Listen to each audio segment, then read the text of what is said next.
So this is one of my quick go-to recipes. Even though it takes a little bit longer to bake, it takes about 35-45 minutes depending on how much meat you do. I'm only doing a pound. It is called meatloaf.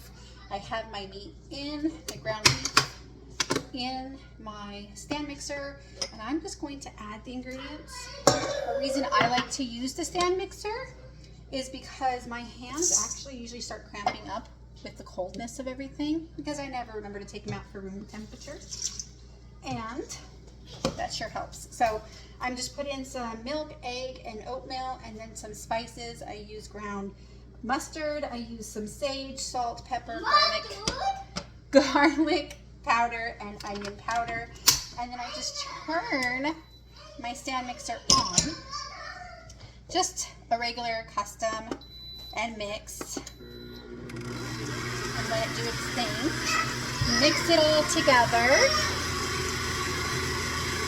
Keeps my hands warm, and it does the work.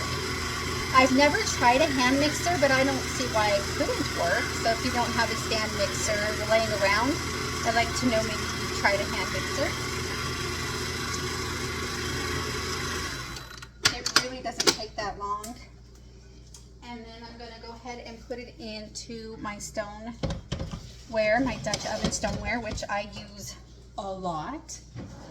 I put it in the microwave. The chicken, it makes chicken in like 10 minutes, frozen, 15. I'm not kidding, just throw some seasonings on. It really is easy. But tonight's meatloaf, right? So we can talk the meatloaf.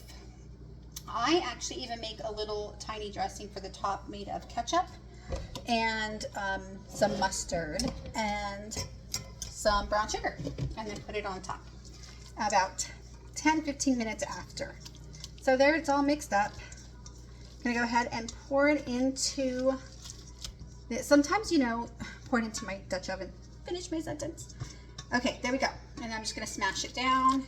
You could definitely do 2 pounds of meat, double up the recipe. The kids still eat little, so I don't need to make so much. And so since I'm doing that, I'm actually not even going to spread it out all the way. I'm seriously just going to take up a little space of it. I've also done it where you make mini loaves and just put them on a pan, or a modular pan, or a sheet pan, or I use my other stoneware pan. But there, and so because it's not very thick, the more meat you use, obviously the longer it's going to take to cook. So this will take about 30 minutes at about 375, and then I put on the dressing the last 15 minutes. So here we go.